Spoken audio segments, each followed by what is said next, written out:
Hello guys, நம்ம இன்றைக்கி என்ன பார்க்க போகிறோம்னா சிக்கனும் கத்திரிக்காய் போட்டு ஒரு குழம்பு. வாங்க வீடியோக்குள்ளே போகலாம். ஸ்டவ் பற்றி வச்சு குக்கர் போட்டுக்கலாம். குக்கரில் எண்ணெய் ஊற்றிருக்கேன், பட்டை சோம்பு லவங்கம் போட்டிருக்கேன். நல்லா பொரிஞ்சிச்சு. 3 வெங்காயம் கட் பண்ணி போட்டிருக்கேன். நல்லா வதக்கி எடுத்துக்கலாம். கொஞ்சம் கருவேப்பிலை போட்டுக்கலாம். தக்காளி 2 கட் பண்ணி வச்சுருக்கேன், அதையும் போட்டுக்கலாம்.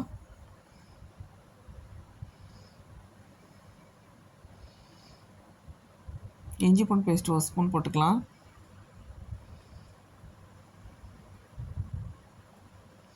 சிக்கன் கழுவி வச்சுருக்கேன், அதையும் போட்டுக்கலாம். இப்போ மசாலா சேர்த்துக்கலாம். தேவையான உப்பு, 1/4 ஸ்பூன் மஞ்சள் பொடி, 3 ஸ்பூன் மிளகாத்தூள், 1 ஸ்பூன் கரம் மசாலா பவுடர்,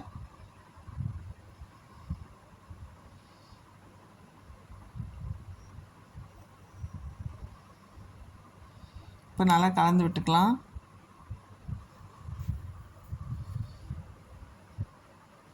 மூணு கிளாஸ் தண்ணி ஊற்றிக்கிறேன். இப்போ மூடி போட்டு வெயிட் போட்டுடலாம். 3 விசில் வரட்டும்.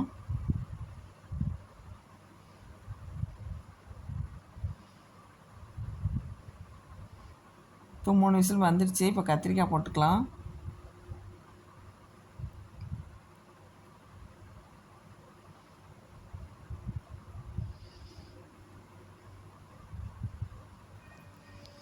இப்போ கத்திரிக்காய் போட்டு வெந்துடுச்சு. இப்போ குழம்பு ரெடி ஆகிடுச்சு பாருங்கள். கத்திரிக்காய் போட்டு வச்சிங்கன்னா செம்ம டேஸ்ட்டாக இருக்கும். நீங்களே ட்ரை பண்ணி பாருங்கள். இந்த வீடியோ பிடிச்சிருந்தால் லைக் பண்ணுங்கள், சப்ஸ்கிரைப் பண்ணுங்கள்.